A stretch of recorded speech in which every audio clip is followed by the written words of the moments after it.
Medresenin tarihi serüvenine, tarihi hakkında kısaca değinmek istiyorum. Malumunuz olduğu üzere medresenin temeli Darul Erkam'a dayanmaktadır. Hicretten sonra ise bu işlevi Suffa medresesi görmüştür ve bu döneme Sadrul İslam dönemi denmektedir. Sadrul İslam döneminde ağırlıklı olarak Kur'an ve sünnet öğretilmekte, temel dini bilgiler verilmekte ve sahabeler tarafından anlaşılmayan Kur'ani kavramlar Efendimiz Aleyhisselatu Vesselam tarafından açıklanmaktadır. Bu dönem Hicri 41 yılına kadar devam etmektedir ve bundan sonra Emeviler dönemi başlamıştır. Emeviler döneminde Ebu'l-Esved ed-Du'eli Kur'an-ı Kerim'e hareket sistemini getirmiş ve Arap nahvinin ilk esaslarını tespit etmiştir.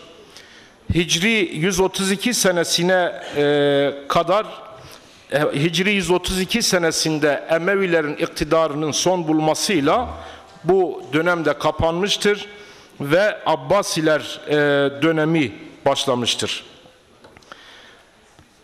Abbasiler döneminin medresesinde Halil bin Ahmet, Sibeveyh, Kisai, Muberrid, Zeccac gibi dilciler yetişmiştir. Basra, Kufe ve Bağdat dil ekolleri kurulmuş. Bu dönemde tercüme hareketlerinin başlamasıyla birlikte medreselerde ciddi bir ilerleme kaydedilmiştir. Nitekim o dönemin günümüze ulaşan ilk numunelerinden olan Kitab-ül Ayn, Halil bin Ahmet'in Kitab-ül Ayn'i, ondan sonra El Kitap ve Garibül Kur'an, Maanil Kur'an, Mecazül Kur'an tarzı paha biçilmez eserler halen ilk günkü değerlerini muhafaza etmektedir.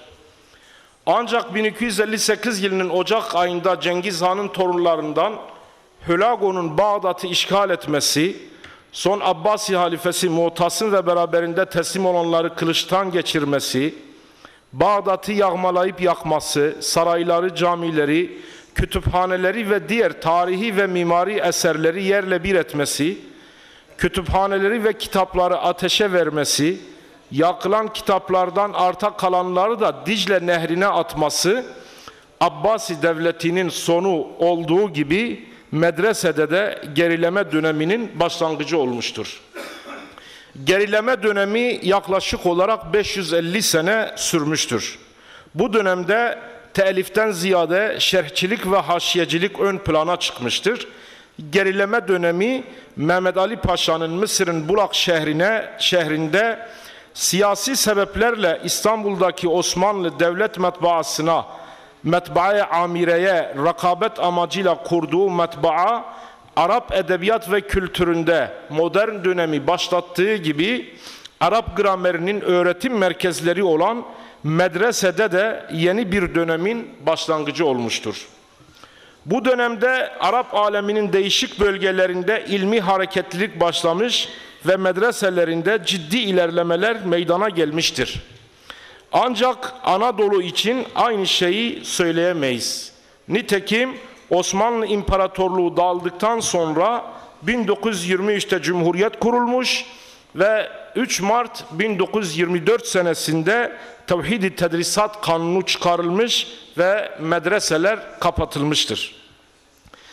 Tevhid-i Tedrisat Kanunu medreselerin kapatılmasına karşılık imamlık ve hatiplik gibi dini hizmetlerin görülebilmesi için ayrı okullar açılmasını öngörüyordu. Kanunda öngörülen bu okullar 1924 yılında İmam Hatip Mektepleri adı altında 29 merkezde açılmıştır. Okullar 4 yıllık orta öğrenim seviyesindeydi. Bu okullarda eğitim ve öğretimle uğraşan hocalar ve idareciler özel bir din eğitimi görmemişlerdi ve bunların amaçları Cumhuriyete bağlı sözde aydın din adamları yetiştirmekti. Ders saatlerinin çoğu bilim ve yabancı dil dersleriydi ve dinle ilgili dersler ikinci plandaydı.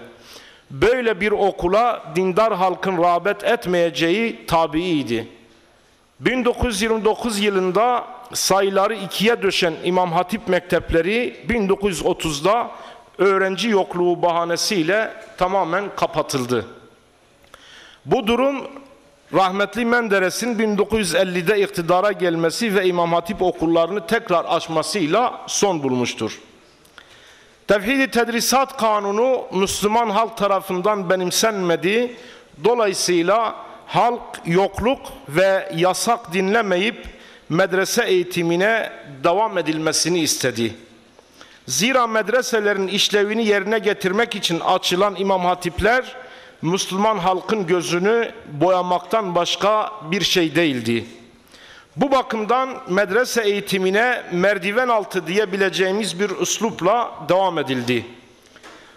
Ahır ve mağaralarda ağır şartlar altında eğitime devam edilmiş ve 12 ilim dediğimiz şubelerde önemli şahsiyetler, önemli alimler yetişmiştir. Ta ki yasakların gevşemesiyle birlikte medrese tahsilinde de gevşeklik meydana gelmiş ve normal şartlarda medreselere talebe olarak kabul edilemeyecek şahsiyetler günümüzde artık icazetler almaya başlamıştır. Nitekim gerileme dönemi olarak nitelendirilen Osmanlı döneminde Hasan Ertuşi, İdris-i Bitlisi, Fakih-i Teyran, Ahmed-i Khani, Molla Halil Seirdi, Abdurrahman Aktepi ve Said Nursi ve gibi alimler yetişirken artık günümüz medreselerinde klasik bir eseri okuyup yorumlamaktan aciz mücazlar yetişmektedir. Şimdi ise değerli seydalar, kıymetli hazirun, esas konumuz olan medreselerde dil, müfredat, kalifiye öğrenci ve müderrislerde branşlaşma sorununa kısaca değinmek istiyorum. Medreselerde dil sorunu dendiğinde akla iki husus gelmektedir. Birincisi, kendi ana dilinin gramerini bilmeyen Kürt kökenli gençlerin Arap gramerini öğrenirken karşılaştıkları sorun. Diğeri de yıllarca medreselerde Arapça eğitimi alan söz konusu gençlerin kendilerini ifade etmek için doğru düzgün iki cümle Arapça konuşamamalarıdır. Malumunuz olduğu üzere medreselerde Kürt çocuklarına Arap grameri öğretilmektedir. Bu gençler kendi ana dillerinin gramerini bilmedikleri için ciddi sıkıntılar çekmektedirler. Örneğin müpteda, haber, mudaf, mudafun ileyh, sifet, tekid, bedel, temyiz gibi kavramların Kürtçe karşılıklarını bilmedikleri için bunların Arapçasını anlamakta zorluk yaşıyorlar. Bu da gösteriyor ki medreselerdeki gençler yıllarca eğitim almalarına rağmen kendi ana dillerini bilmedikleri gibi konuşma bağlamında iyi bir Arapçayı da öğrenemiyorlar. Bu gençlere Arapça gramere geçmeden önce Kürtçe gramerinin basit bir şekilde öğretilmesi veya Arap gramerine ait kavramların her biri anlatıldığında hemen akabinde söz konusu kavramın Kürtçe karşılığının verilmesidir. Talebelerin Arapça konuşmalarını sağlamak için de müfredata muhadese, mukaleme, konuşma derslerinin eklenmesiyle bu sorunun, dil sorunun çözüleceğine inanıyorum. Medreselerde müfredat sorunu belki de günümüz medreselerinin en önemli sorunlarındandır. Nitekim günümüz medreselerinin çoğunda tarihi çok eskilere dayanan bir müfredat uygulanmaktadır. Bu müfredatta gerek nahiv, sarf, belagat, ved' ve benzeri dil biliminin farklı dalları olsun, gerekse de tefsir, hadis, fıkıh ve kelam gibi temel İslam bilimlerinin diğer dalları olsun, bunlarda okutulan eserlerin büyük kısmı felsefi ve filolojik metinlerle dolu olup öğrenci bu metinleri anlamaya gayret ederken alması gereken mesajı tam manasıyla alamamaktadır.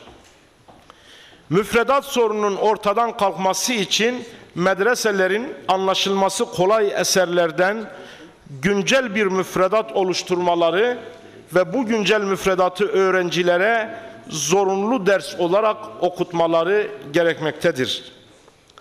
Bunun dışında kalan felsefi metinleri de seçmeli ders olarak istidat ve kabiliyeti elverişli olan talebelere okutmalıdırlar. Bununla birlikte ulûm-i âliye olarak bilinen dil ve gramer dersleriyle birlikte ulûm-i âliye şeklinde nitelenen tefsir, hadis, fıkıh, kelam ve bunların usullerini de müfredata katmaları gerekmektedir. Ayrıca medresede yetişmiş bir öğrencinin sağlam bir akideye kavuşması, Allah ve Resulünün davasını sahiplenmesi ve gayri İslami akımlara kapılmaması için de siyer, peygamberler tarihi ve İslam büyüklerinin hayatları ve ahlaki öğretileri de medrese müfredatına katılmalıdır. Kalifiye öğrenci sorunu, bu da medreselerin belli başlı sorunlarındandır.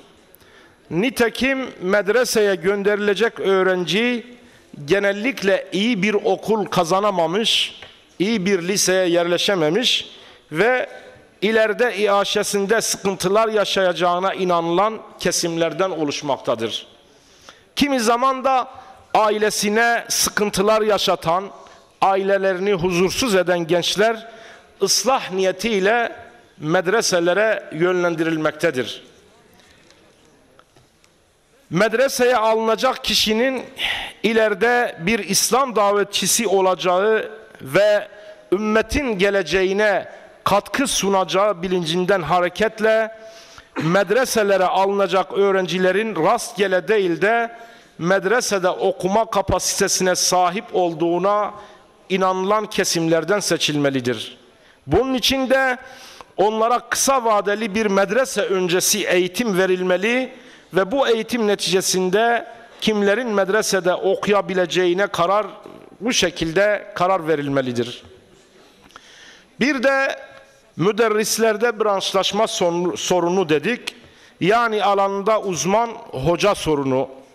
Belki de medreselerin verimliliğini ciddi manada azaltan etkenlerden biri de bu ihtisaslaşma veya branşlaşma sorunu dediğimiz sorundur.